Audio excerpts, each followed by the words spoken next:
Welcome to the Staffing Playbook Podcast, your go-to resource for navigating the dynamic world of staffing and HR. I'm your host, Stephen Farrell. Join me each week as we dive deep into the strategies, insights, and stories that shape the staffing industry. From the latest trends to expert interviews and practical tips, we'll equip you with the right tools and knowledge to succeed in the staffing industry. Whether you're a seasoned professional or just starting out, the Staffing Playbook is here to help you play your best game. Let's get started. 10, 9, 8, 7, 6, 5, 4, 3, 2, 1.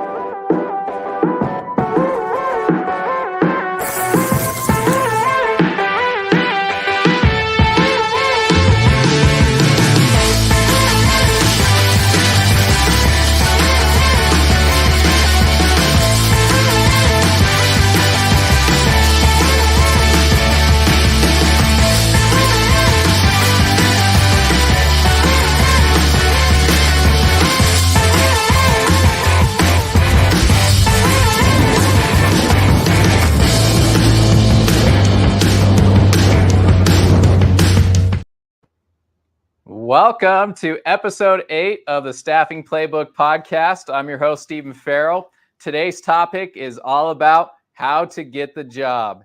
I am joined here by Caleb Miller. He's the Director of Operations for Your Employment Solutions. Welcome to the show, Caleb. How are you doing today? I'm doing well. Thanks for having me, Steve. Oh, man, I was excited that you accepted my invite to join today's show. And I asked you, what would be a great topic that you're really passionate about? And you were pretty quick to say hiring, how to get the job, and which is a perfect topic for today because a lot of people are out there looking for work. The unemployment rate nationally was adjusted, and it went from 3.8 to 4.2. You had the 800,000 plus jobs that were inflated last year that the BLS said, we overestimated. We had to adjust that.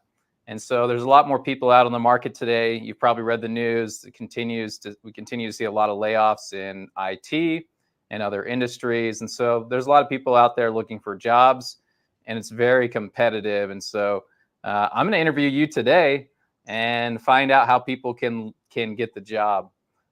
So welcome. Appreciate you being here. Well, thanks for having me. I'm excited. So before we get started, I just wanted to catch up. What have you been up to lately? I see you're working out of your home office today.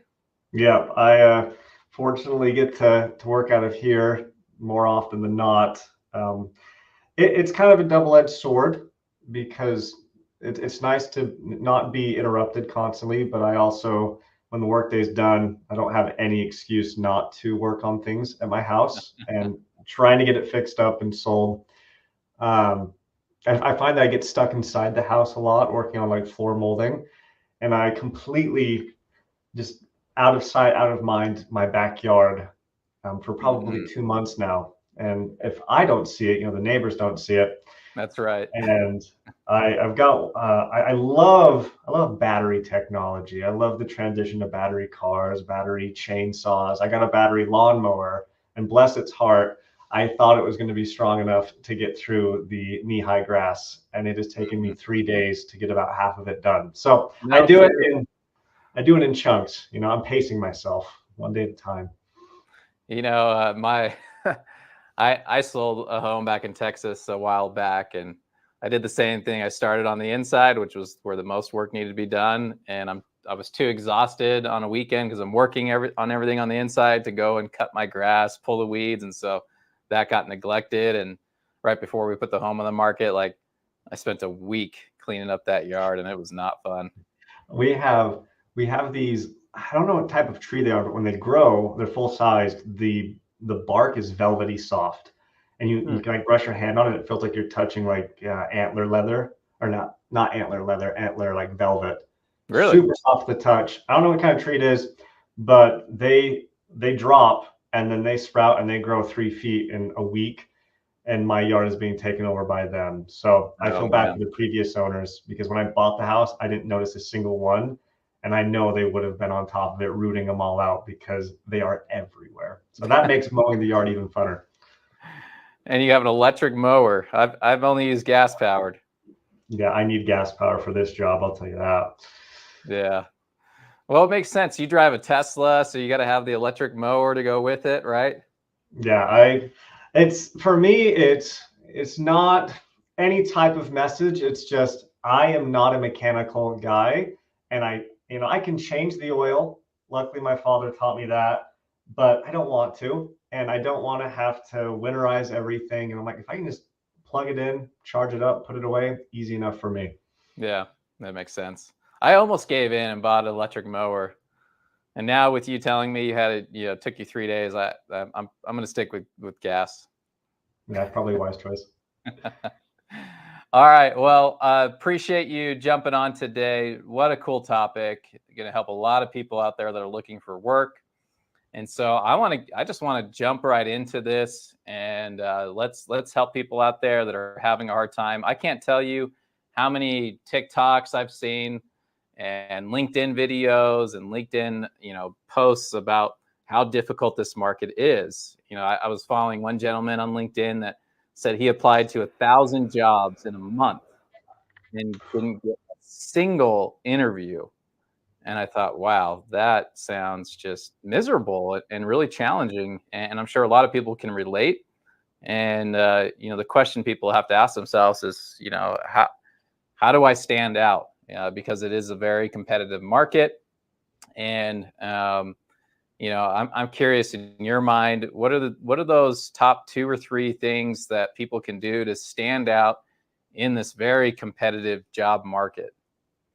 Yeah, the thought of applying to 1,000 jobs and not getting a single interview is terrifying. And my perspective on it all is much different, because not that I've applied for 1,000 jobs, but where I grew up, it was very small town. We didn't have 1,000 job openings. We had about 1,000 people living in the town, but we did have 3 big companies that they each staffed about 300 to 500 people at a time. And when we would get 5 job openings, we would have 1,000 applicants, and they were all locals, and I knew all of them. And then a month would go by and you'd get another few openings, but then the same 1,000 people would apply. And so, being not only on the side of applying for jobs and recognizing how painful that is, that we've all been there, and then being in a position where I'm actually the one screening the resumes, doing the interviews. Yeah. This is something I'm kind of passionate about, is making it, because it's simple. It's not easy to get the job. It's not easy to get the interview, but things that you can do to improve your odds are really simple and really easy to adopt. I think it kind of comes down to persistence, and persistence insofar as you're willing to keep trying and try new ways to get noticed. And some actionable items there. When I would review resumes, I think the common myth is, and it may not be a myth in some parts, but at least from my experience, I looked at every resume that came through. I didn't have this stack, and I didn't have it filtered from, high school education, associates, bachelor's, master's, PhD. Like, I didn't ever have anything like that. I'd actually read through them, and some weeks we would get 100 resumes. And now, granted, I wasn't reading every single line. I definitely looked at educational experience. I looked at work history. But the thing that stood out to me were the ones that had tailored their resume to the job at hand. We did a lot of production work, and this is a thing I've done personally for all of my jobs I've ever gotten, is I have a base resume, but before I apply for a job, I go in and say, okay, let's say I'm going to go in for an HR position. That's what I want to apply for. How do I phrase all of my work experience, even if it was just working on the shop floor, sanding tools down all day? Like, how do I relate that somehow to human relations? How do I relate that to conflict management? And so really tailoring the resume, I think, helps. And it's a really easy change. It does require a little legwork because a lot of people just build it and forget it. And then when it's time to apply for a job, they pull up their old resume, they type in their most recent experience, and they send it out. But if someone's reading that, yeah, they're going to look at the education. Yeah, they're going to look at your work history. But once they start reading through it, they're like, oh, wait, the skills are here. The skills that we're looking for are here. Even though the job title might be a little different, this is exactly what we're looking for. So I think that's one step for sure. So let's stay on that first step. I think a lot of people out there, struggled to just have a great resume, just a regular one they can submit to different companies they're applying for. But two, the thought of having a resume, having a standard resume and then a resume for the job that you're going after seems a little daunting, seems like it's going to be a lot of work and feels risky because it's unproven. You have this other one that you've always used and you keep adding to it throughout the years. And then now you're telling me I've got to come up with a brand new resume tailored to the specific job that I'm applying for. A lot of people don't have that copywriting skills, right? A lot of people farm it out and they're paying $150 upwards to $400 for the resume. So having a second resume is probably a challenging idea for a lot of people. Yeah, especially if you are applying for a handful of jobs and they're all different. You know, like, man, now I have to come up with 5 different resumes. And really the skeleton of the resume, I think, stays the same. It's your work history your work history changes across time, but it's the same base information. And I think you are as well, avid users of generative AI. And yes, sir. I think a really good approach to this is you've got your resume built, you've got your work history in there. Just go find some generative AI, throw it in. I use ChatGPT for most everything and say, I'm applying for this job. I'm applying for a human resource administrator. What or how could I phrase this in a way that aligns more with the skills that they're looking for? And it'll ask you a few questions. And in all reality, it takes probably 5 minutes. And it's really more like a conversation you're having with this AI where it's asking you a few things, you answer it, and it spits out like, this is how you should word it. And now you don't have to copy and paste exactly what it said, but it gives you a great idea on how to focus on the skills that you have. And you don't have to make it so hyper focused and really precise on every little detail about the job, but definitely making it generalized towards the field in which you're applying for really helps. So I like that idea about generative AI. I didn't have that back in the day when I was applying for jobs, so I had to farm it out to a real person and pay a lot of money for it. But if you take your resume and then you take the job description that you're applying for and you ask generative AI to write a version of this resume, keep all the core elements in here, but use the language that will be applicable that we find in this attached job description. You hit submit and let it do its thing, and then you can make adjustments. That's one route. The other is what you were hitting on is, okay, here's the job description, here's my resume. Give me some tips on how I can change the verbiage myself to be a resume best suited for this job, like an HR admin. I'd love those tips. Yeah, and it really stems back to that persistence. It's anybody can submit a resume, and a lot of people don't even submit resumes. You have people just apply, and you have people who submit resumes. And that make up probably the majority of your applicants. Then you add that layer of persistence of, okay, I'm going to tailor my resume. I'm going to take the extra step and really show that I'm interested in this job, so much so that I'm willing to look at my past experience and figure out how am I going to be a good fit for this role? Like, how am I selling myself to this company? Because look, I've got A, B, C, D skill, putting it here in my resume, tailoring it for you. And that's going to, when a recruiter looks at that and they see side by side, somebody worked at the same job and they just put, this is what I did versus this is what I did, and this is how it relates to what I want to do at your company. This one's always going to stand out. Yeah. I love the tip. So tip number 1 is have a resume personalized or crafted. You have your generic standard resume, but have one for a specific role that you're applying for, so you can stand out among the crowd of the 99 percenters that use their generic resume. Yep. Yeah, go ahead. I would say the side tip also. I only had this happen twice, and I kept these resumes at my desk for a good solid year when I was working down here. And what the guys, it was two different gentlemen. What they did is they brought me a physical copy of the resume, but they brought it in like a manila folder. But the manila folder was, it's kind of like nice and plastic, and it had like a transparent cover, and the resume was slitted in real nice. Like you can't throw it away. Like I think that's a my generation thing. When a box is nice, like an Apple box, we just can't throw it away. Like we just have to hold on to our phone boxes. So I get this nice manila envelope, and I'm like, I'm just gonna store this right here. I'm gonna use this for my resume. That's good. Yeah, I think people that are looking to get in a position that pays maybe about $55,000 or more should really take the time to have a great written resume, a standard and a customized one. If you can afford to drop $150 to $300 to have it professionally written, you should. The reason I state that, I've always done it throughout my career, and it's because like I know what I've accomplished, I know what I've been able to do, and it's just really hard to showcase a day in the life of working with and under Stephen Farrow. Like it's hard to showcase those leadership skills. You can put your accomplishments, but what does it look like to work for you, Caleb, right?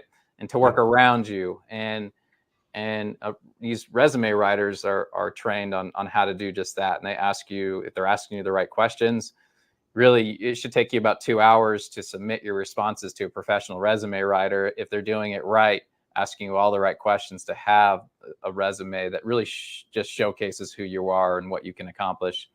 And that's hard to do on your own unless you're just a great copywriter. Then have at it.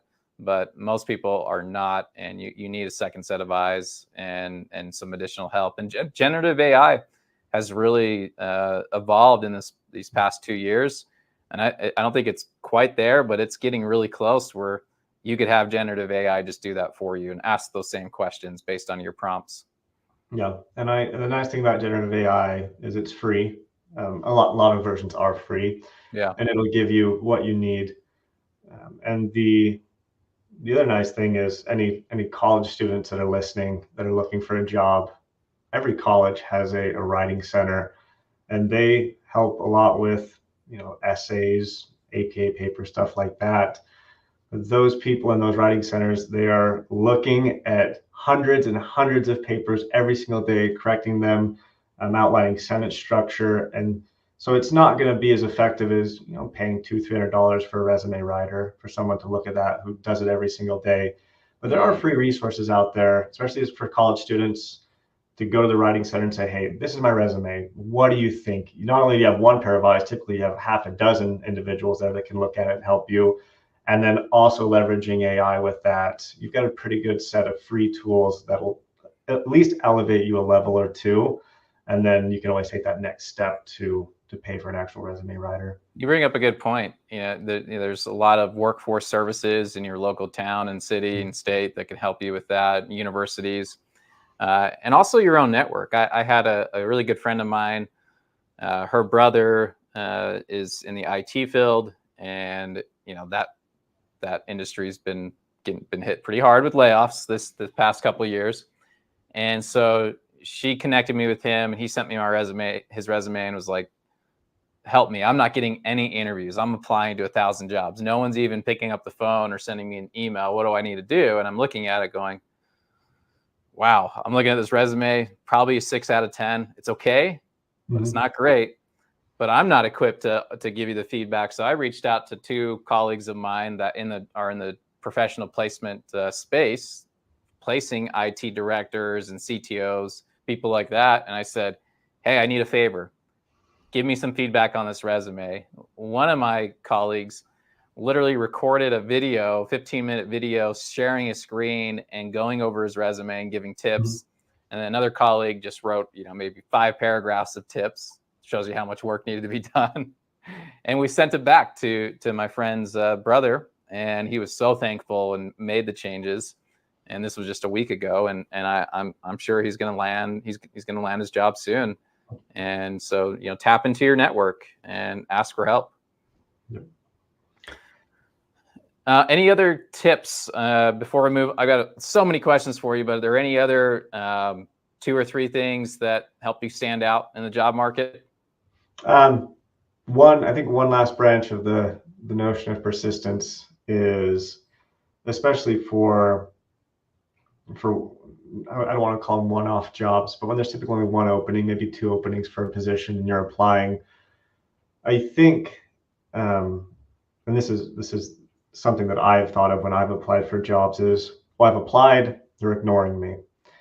And really, once you get on that side of actually hiring individuals, sometimes it's not as easy as, I have a job opening, I'm going to look at all these resumes, and I'm going to hire somebody. Sometimes you have checks and balances where someone needs to, approve of hires. Sometimes you post a job, and then you have somebody come down and say, wait, give it 3 days, wait a minute, or give it a week. Let's actually hold off for a week.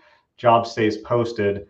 You're not hearing anything because the company itself is actually paused for a week on hiring that position.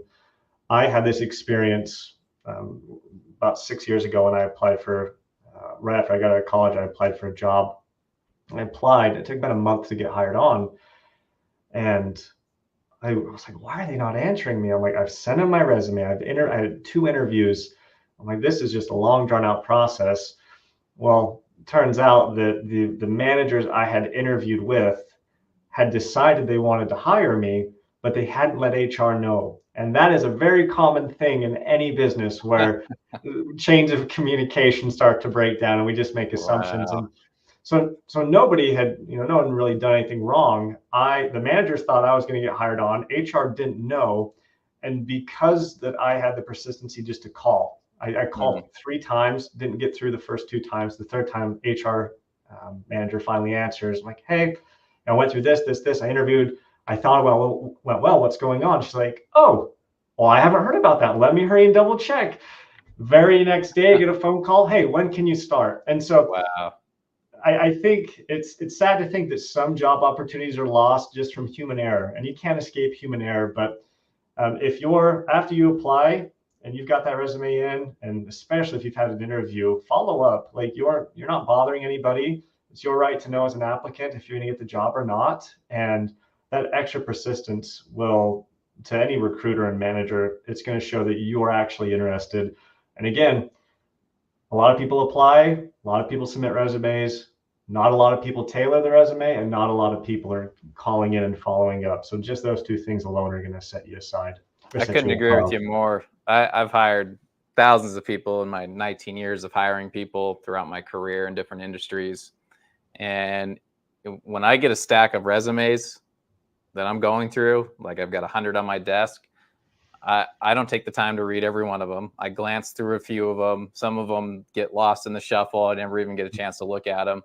And every single time I've had someone walk into my office and say, hi, I'm Steve. I applied a couple of weeks ago. I wanted to introduce myself. I go, give me a minute. What was your last name? Farrell? Okay. Oh, here's your resume. I haven't even had a chance to look at it. Hey, have a seat. Let's talk about your experience. I'm going to do a quick interview right here. And I've, unless they were a terrible candidate, I've always hired them because, they took that initiative to come in and introduce themselves, and they literally stood out among their peers because they were right here in front of me. Yep, they created that opportunity, and it's amazing how many opportunities you can create, versus just setting aside and letting time pass and hoping for the best. Like there are a lot of decisions that can be made if you just push a little harder and actually take a step forward and take that initiative. Yeah. I've got one more tip that I want to share on this question, and then we'll move on to the next question. Traditionally, if you were to ask me, what's your number one source for applicants that you've hired, not that you've interviewed, but who you've hired, I ask people this, and a lot of people will say like, oh, Indeed or ZipRecruiter or something, but the people that do a lot of hiring will tell you that their number one source for placements in their company are referrals, right? Friends referring friends or family members or colleagues. And I think people, don't realize that from an applicant level, that their best chance of standing out is to have someone that's already working there vouch for them, or someone that doesn't have to work for that company, but they know the HR manager really well, or the plant manager, or the store manager, whatever, restaurant manager, and they make a recommendation. I can tell you the last 3 companies I've worked for in my career were all referrals. Like, when I first got my stint in the staffing, I was in retail.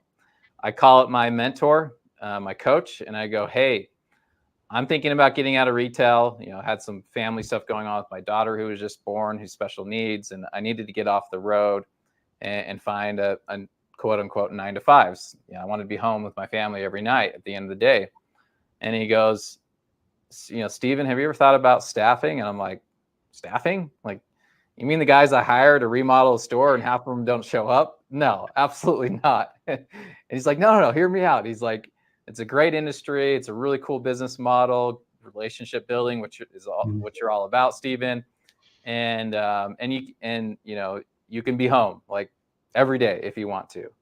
He's like, let me get you an introduction. And so he told me about this company that I went to, and so he introduced me to this company and to staffing as a whole, and I thought that was pretty awesome. And just recently when I moved over to Your Employment Solutions, I had been going out to lunch with one of the owners over the years, and we shared accounts together, and we shared ideas, and got really acquainted, and had a lot of respect for him. His name's Kerry, and Kerry seemed to have some respect for me. And so out of the blue, I call him and go, look, I'm done with the corporate conglomerates. Like, I'm looking for a staffing agency that is nimble and smaller, that's in the building phase. And I actually wasn't reaching out to him to work for Your Employment Solutions. I just asked him, do you know any companies, all the owners here in Utah, like, who do you think I should reach out to? Who's a great company that I could work for? And he said, well, actually us. I'm like, yes. And so, you don't want to underestimate, your referral network, the people to help you get in the door. Even if they're not working in that organization, they may know somebody. So check there first. The last tip on that same subject would be really clear on who you want to work with, what type of industry, what type of companies in that industry. Don't just apply because you see a job opening. It's like, if you want more than just a job, and if that's okay, if you just want a job, then apply to everywhere and everything. But if you're looking for your next step in your career, do your homework, take the time to find out what that ideal customer is. Do they represent the core values that you represent, and go after it? And it's really neat when you have someone walk into your office and say, your core values, and you list them out, are my core values. And I have not been applying at 10 different places. I am only applying with you because I want to be part of this great culture and this great company. Wow. When someone comes through your door like that, that gets your attention. Yeah, for sure. All right, Caleb, what are some common mistakes you see job seekers making during the application and interview process? You've hired a lot of people. You're over operations at Your Employment Solutions in the recruiting process. You build out the SOPs. You see the mistakes that people make just in the staffing space and beyond. What are some of these common mistakes that job seekers make during the application and or interview process? Yeah, if I had a few hours just to tell all the funny stories of times that I was interviewing people, I'm like, why did this just happen? I would love to go over it. But I would say, like, why is your mom with you? that's exactly what I was going to say. I had to do that one because I've seen it a million times. Yeah, I had one come in. It was so confusing. They sat down and she started talking to me. I'm like, okay, I'm interviewing, this young lady. and then it transitions after like 5 minutes of her talking to, and that's why I want my son to get a job, because he's been a troublemaker at home and I need him to get out. And I'm like, oh, like this is uncomfortable. So yeah, don't bring your mom to your interview. Leave her in the car. Your child's going to be fine. We promise we'll take good care of them. I would say that there's a few things, and I think it stems from the anxiety and the I think society's natural tendency to be uncomfortable with talking and presenting themselves. I'm not sure if it's still true or not. I know when I was in high school, public speaking was like the second most common phobia, and it's still a common phobia.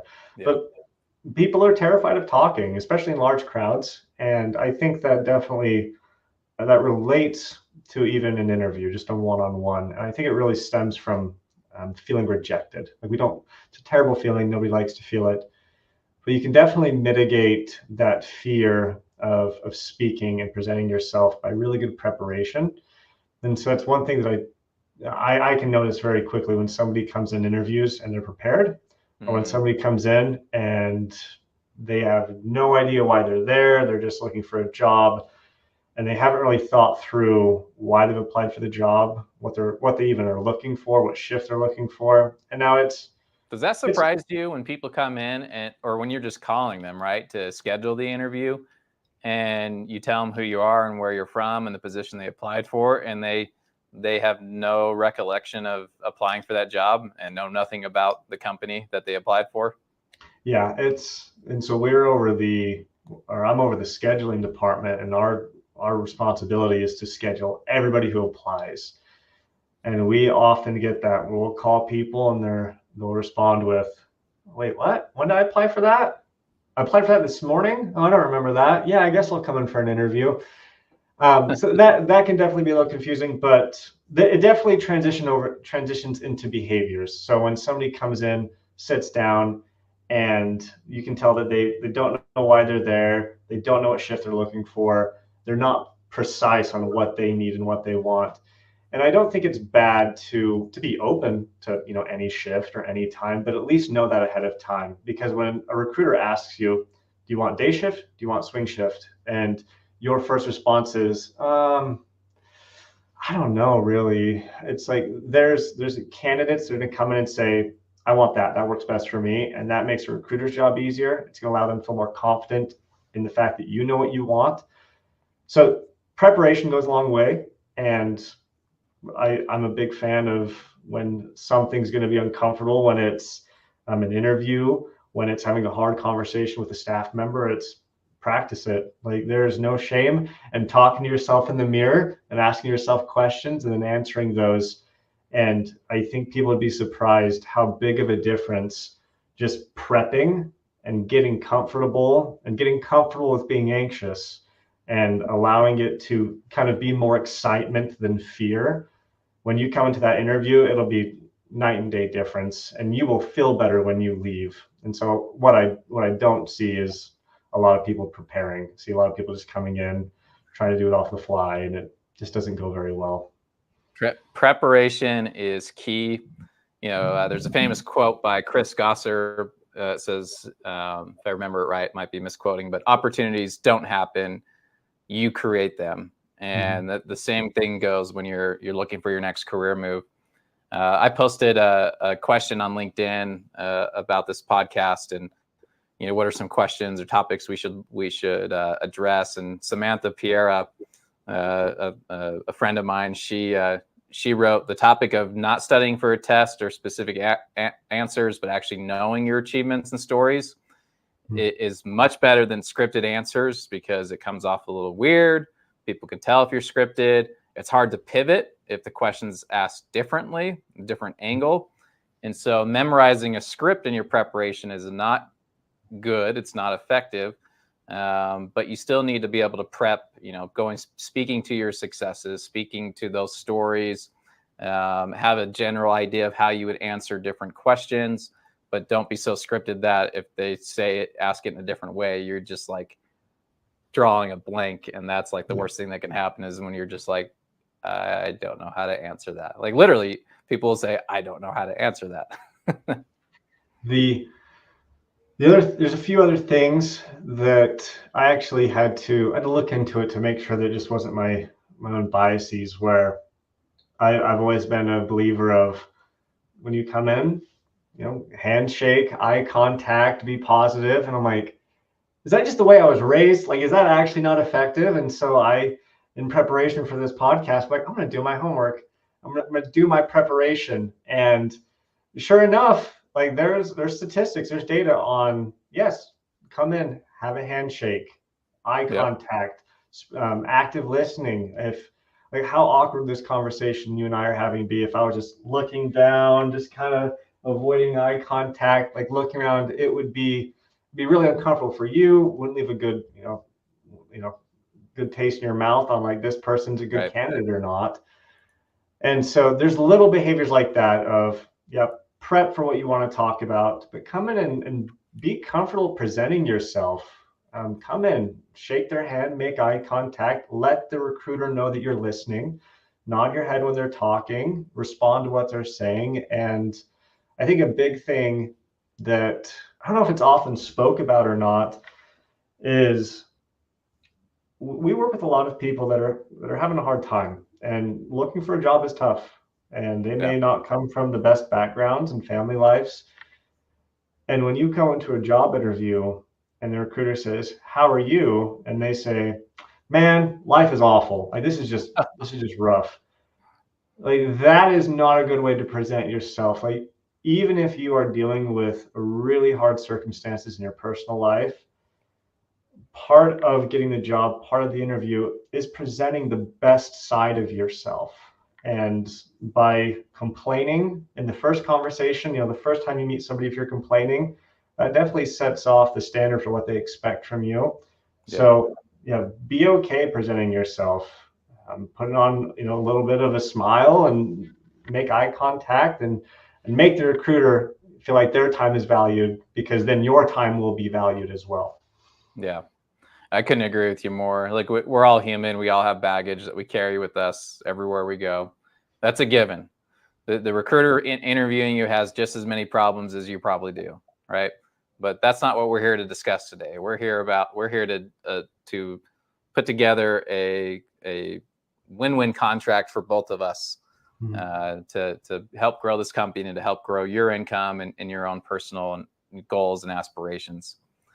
You said something earlier that I thought was really interesting. There's this fear, there's anxiety, this fear of failure. You're not going to get the job. Maybe they don't see your worth. You know what you're worth, but maybe they don't. And I think it's important to remind people that your value doesn't decrease based on someone's inability to see your worth. You know what you're worth. So going into an interview, be confident in what you know and what you're proud of and what you can accomplish in the future and what value you can bring to this organization. Don't let that imposter syndrome sneak in. Don't let the opinion of others sneak in. Like if a friend or a family member says, "Why are you applying for that job? You're underqualified. You're not going to get it." Block out all that noise and know your worth, and don't let someone else decrease that value of what you know to be true. All right. What we already hit on the resumes. You and I are in the staffing industry, and so we have specific skills and soft skills that we're looking for our client base. I want to hit on soft skills for a moment because you kind of hit on that just a minute ago with leaving the baggage at the door, smile, shake a hand, make eye contact. What are some of those soft skills that are most sought after in our industry right now, and how can candidates demonstrate these during the hiring process? Ooh, it's a good question. I think this is something I struggle with myself, is listening. Listening.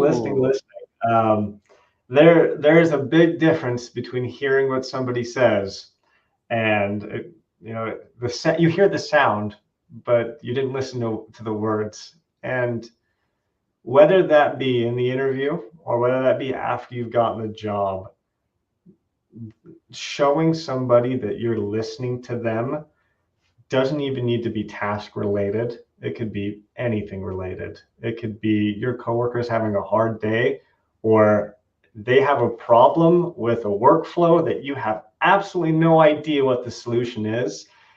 If you show that colleague that you are listening to them and you provide feedback and you're making that eye contact, and they say, hey, I don't know how to get this integrated with this. This is what I'm dealing with. I have no idea where this code's coming from. Personally, I'd be like, I don't know anything about code, but empathizing with them and saying, that sounds really hard. Like, I don't even know where to begin with that. But you did mention that you tried this and that didn't work. So yeah, I'm not sure, but is there anything else I can help with? Like, Yeah. I didn't provide any help at all on the workflow. You're just a good listener. Yeah, addressing that, like, oh, I heard what you said. You said you did this. That didn't work. I'm sorry that you're dealing with that. They may walk away from that thinking, oh, well, I can go to Caleb now. Like, I can. It may be work related, it may not, but I know that there's someone that'll listen to me, and that'll go a long ways with coworkers. That'll go a long way with your supervisors. If your boss knows that you're listening, that goes a long ways. They're going to, when they give you assignments, they don't have to worry that it's not going to get done because they know you have a good track record of listening to them. And if you have questions, going back and asking. I love that. I interviewed a few years ago with a gentleman, and the way he started off the conversation was, this is not your typical interview, Steve. I want you to picture for a moment, we're both sitting on the front porch together, having a cup of coffee or whatever beverage you want, and we're just talking. We're getting to know each other. Like, imagine, we were at some house party, family members, friends, whatever, social gathering, and you're sitting there drinking your coffee, and I come up and I sit down and I start drinking, and I introduce myself. Hey, I'm Steven. What's your name? And what do you do? And tell me about your work. And, oh, you're looking for a job. What are you looking for? And you're just having this casual conversation, right? There's no angst. There's no fear of rejection. It's like, I'm just getting to know this person. And so when I conduct interviews now, I use the same line. And it really takes people's guard down. It lowers the anxiety. Some people, it takes a couple minutes to get there because they're like, wait, I was really anxious preparing for this. And now you're like, hey, let's have a casual conversation. I don't think a lot of people have those types of interviews that are conducting them, but it doesn't make any difference. If you're the candidate, imagine yourself sitting next to this individual at a house party, and you just happen to be getting to know each other, and you are looking for a job, and now you're just having this conversation, and that person's asking you questions, and you're giving them an honest answer, and you're not really tripping over your words at that point because you're relaxed. It's all about being relaxed, right? And being confident. I love that. And a lot of this conversation is, okay, applicants, this is what you can do to stand out. But to reflect on our roles in allowing applicants to have an easier experience, more comfortable experience. It reminds me, I interviewed a kid. He was straight out of high school, and it's so funny to remember. He was big. He was like 6'6", 6'7". Ooh. And I don't mean real small. Yeah, I don't mean like rotund big. I mean, like, he was just very big farm boy.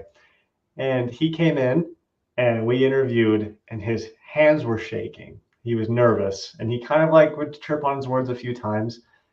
Then he got up and he shook my hand, and his hand was kind of shaking still. And I remember thinking, I had a moment of insight where, like, I'd been there before. Like, I'd been nervous. I unfortunately am not 6'7" and a farm boy, but I was definitely nervous. And this was his first job interview.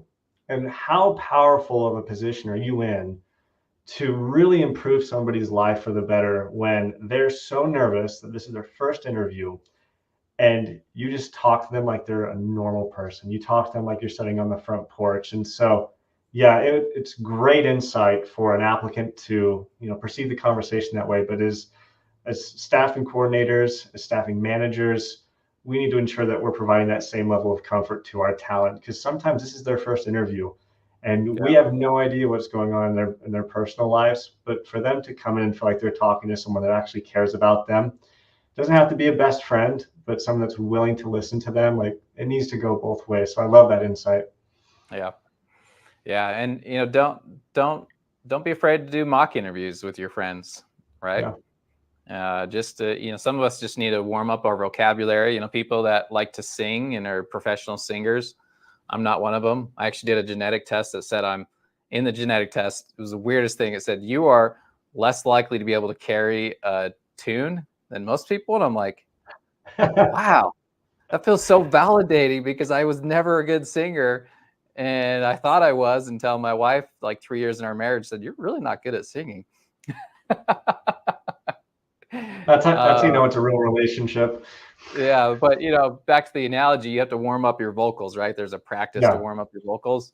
Warm up those vocals before your interview. Go do a mock interview, or go, have some social conversations with friends or family, but just get yourself warmed up so you can just speak clearly. You don't have that raspy voice. You're not clearing your voice.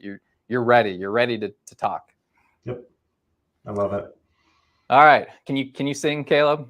I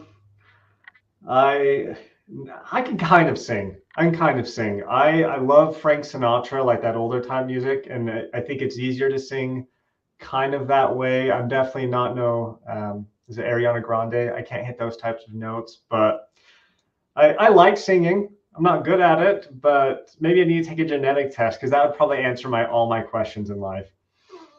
Wow. All right. Well, we're coming up on time here. I had a lot more questions, but I think we've hit a lot of good tips here today. I do want to hit on the follow-up after you have an interview. It used to be a normal practice to send a thank you card in the mail, right? Back in the days before the internet. Then with the internet, it was pretty common to send a thank you note through email. And a lot of people, and I'm still surprised to this day, out of 100 people that would interview, maybe 2, likely just 1, would send a thank you email, a thank you note afterwards. And it's super rare to have a physical handwritten card saying thank you. Is that a lost art, or is that just done away with? Do we not need to write thank you emails from an interview, or a thank you card? I like the notion of an art, and I don't think it's lost. I think it's rare. Even in the context of a relationships nowadays are text messages and phone calls and FaceTime. 100 years ago, they were love letters written by hand and folded up and mailed by pigeon, or however they mailed them back then. But because they've become so rare, their value has increased tremendously. And that's a really good secret to know, is we know that after an interview, an applicant's not writing a handwritten letter thanking us for their time. And if you're willing to do that and persist and do a little extra, and you write that letter, I will tell you what, that will stand out for any staffing organization, where they're like, oh, this person interviewed, they did good, and they took the extra time to write us a letter and say thank you. And it goes both ways too, when you're taking care of your talent, making sure as a staffing agency that taking the extra step to write the letters. But it's the rarer something is, the more value it has, and that goes for behaviors as well. And so if you really want to stand out, that is an excellent way to stand out. Yeah, great point. Well, I'm glad it's not a lost art, that it hasn't been, sunsetted, that it still is effective. And if you can take that extra 5 minutes to even send an email, let alone a handwritten note, can make a world of difference in them deciding, I've got 2 really good candidates here, but this one sent a follow-up thank you note. And if you put key items that were discussed in that interview, things that they're looking for in that role, can make a world of a difference in setting you apart. So I want to kind of bring this all back, kind of recap everything. But before I do, is there any other thoughts you have that we should discuss today? No, I would say really it just comes down to don't give up and keep trying. Myself and along with a lot of coworkers that I have are where we're at because we just kept trying to make opportunities, and we were all told no 150 million times, but eventually somebody says yes, and that goes for the interview, and that goes for getting the promotion and moving up. It's just always keep trying, and you will get what you want. Yeah. I've got two suggestions there. One, the best way to predict the future is to create it. It's a really challenging job market. We don't know what the future looks like, but you have the power to create the future that you want. And in doing so, it's not about this is the second thing, it's not about finding a job, all right? Sometimes it is. Sometimes you just got to get food on the table no matter what. You got to take that job at Burger King or wherever. Maybe it's not your ideal job, but you got to get something to put food on the table. We've all been there. We understand that. But long term, it's not about just finding a job. It's about creating a life that allows you to use your gifts. That means finding a company, finding a career, finding a trade that allows you to use your gifts, that brings the best out of you. And when your passion is showcased, when you're looking for something that allows you to use your gifts in life, people are going to notice that. They're going to capture that, and you will stand out among your peers because this is something you're truly passionate about versus, hey, it's just another job. So just to recap, you're going to need to fill in the blanks for me. These are tips on how to get the job. You've got to have a custom tailor-made resume for the job that you're applying for. Take that extra couple hours that it may take to get it done, or have it professionally written. You need to really narrow the field of where you're applying. Don't do the massive, click on 100 jobs on a job portal and apply to all of them. Be specific on where you're applying to and why. Make that list. It should be a very small list. Personal introductions, going out and shaking the hiring manager's, hand. Getting referred to the company by people that work there or people that know people that work there. Being persistent, not giving up. Cover letters, we didn't cover that, but those also are a rarity, and so they do help you stand out.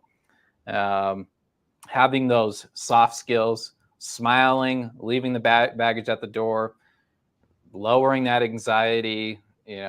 Bring a notepad, take lots of notes, be a good listener was one important key thing that you hit here. And, doing some mock interviews before, warming up your vocal cords, sending a thank you letter or a handwritten note at the end of the interview. Those are all kind of the key points here that'll help you stand out and help you get the job. Did I miss any? No, I would say the only thing is, don't forget about the free resources that you have. It costs nothing to stand in front of a mirror and to work through the questions you're going to be asked. It costs nothing to have a friend do a mock interview with you, and you can always find resources online for free to help you with your writing and resume and cover letters and questions that you would ask. Awesome. Well, Caleb, you did not disappoint today. Some fantastic, conversation. Great tips. And if you're looking for a job and you're listening in, please reach out to us. We both work for Your Employment Solutions. We happen to hire hundreds of people every single week, and we can help set you up for success for your next career move. So thank you again, Caleb. Looking forward to having you on it again on a future show.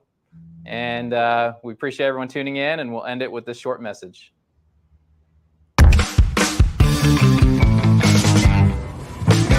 6 months ago, I get a call from Steve Farrell, who wants to talk about partnering with Yes for our labor needs. It would change your approach to staffing. I told him I've already used multiple agencies and have had headaches with each one. So my approach to staffing is just fine. With multiple agencies, we thought we had our staffing needs covered. Hey, the agency employees didn't show up, so we're short on staff again. I'm sorry. Focus. Curses. Hey, an agency sent an employee. Do you have production experience? I've produced YouTube videos. I'm hungry. When's my first break? This is not sustainable. If you want happy customers and a healthy business, something's got to change.